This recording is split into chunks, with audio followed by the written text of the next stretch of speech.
This is my voice, 11 weeks on tea. And I wanted to take the opportunity today to kind of recap the big stuff I've been feeling since it's been 11 weeks now. And one of the big shifts has been around my communication. So hormones do things, right? They have impacts on our body. They change your brain. And I just wanted to talk about the kind of shifts and changes that I've experienced. So, and kind of what they feel like. So a couple weeks ago, I started noticing irritation. So more irritation in my day-to-day life. Just kind of this feeling of like, whatever this face is, that's just an irritated aura. Which was also kind of tied with feeling more sensitive to sound. So a little bit about me, I'm autistic, and I've always had like auditory sensitivity. But since starting tea, I noticed that the sensitivity to sounds have been kind of like harder some days. And the other thing that I was noticing is like a reluctance and unwillingness to talk. So what that kind of looks like is looking more withdrawn, looking more reserved. And especially if I'm irritable, kind of looking like, don't approach me because I'm spiky right now. And like, that's, how it appears, right? But the other side of that is, I'm still a person and I still want to like connect, with people, and it kind of, the changes in my communication have been really frustrating. I went back to my therapist, started up therapy again, just to kind of try and get some support around this. Because communication impacts, a lot of my daily life and my relationships. Sorry, there's something in my eye. There we go. So feeling frustrated and irritated and like not being able to get my words out is hard. It kind of feels like there's this gap between like what I'm expressing and like what I'm feeling, which is like I want to connect, but outwardly it's looking like I don't.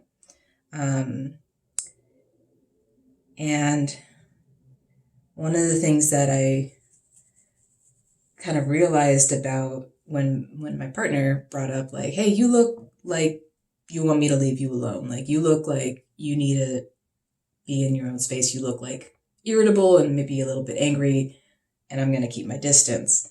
And what I realized was I'm like, oh my God, do I look like my dad?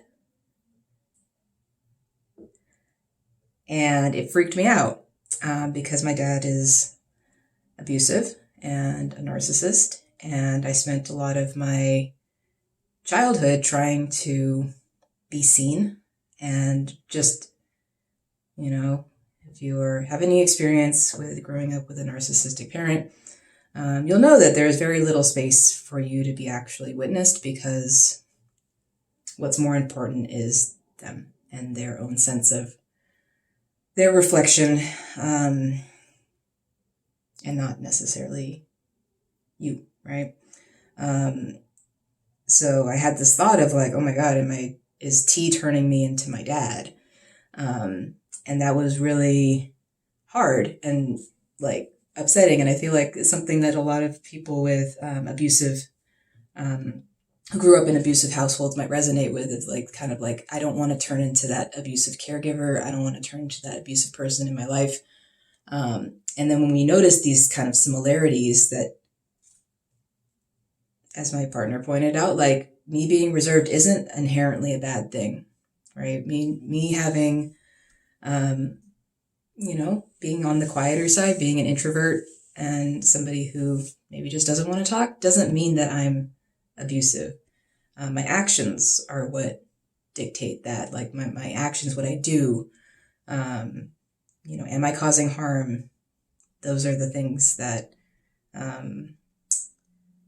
are more indicative, right? And I'm not my dad. I'm just not. I'm a different person. And even just, I'm glad that they said this, I'm glad my partner said this, but even the fact that I said, it's hard for me to communicate means that I'm trying to open up. It means that I'm not just wrapped up in my own little shell of a world and not letting anybody else in, right?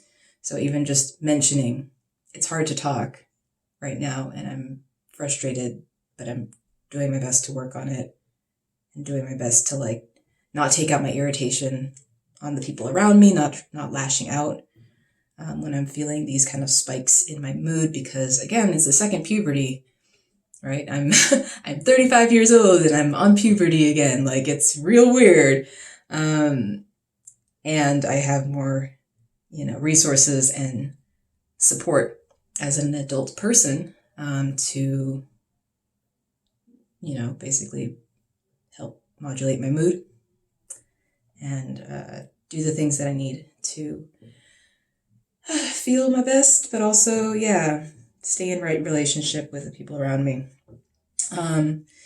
So I wanted to bring that up because yes, you may in your tea journey, in your transition, at some point in your life, you may also brush up against that fear of, am I turning into my abusive narcissistic dad? And I just want to say you're not alone.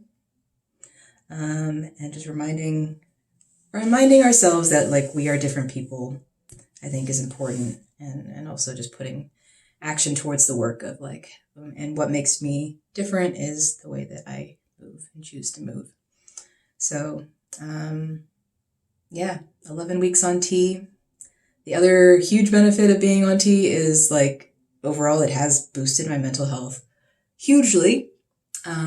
So being able to be it's been 11 weeks and I am not struggling with the kind of a daily sense of depression that can share a border with SI or suicidal ideation or just not wanting to be here. So it's nice to want to be here. And it's nice to not be burdened with the depression that I've felt for most of my life. So it's been a really interesting process kind of getting to relearn myself as I've been changing. And I am microdosing tea, so I'm taking 2 pumps of tea gel a day right now. I went up to 3 for basically a week, and kind of was I don't think I like it. I don't think this is for me right now, so I'm going to take it slow. But microdosing has been really, really helpful and felt really good.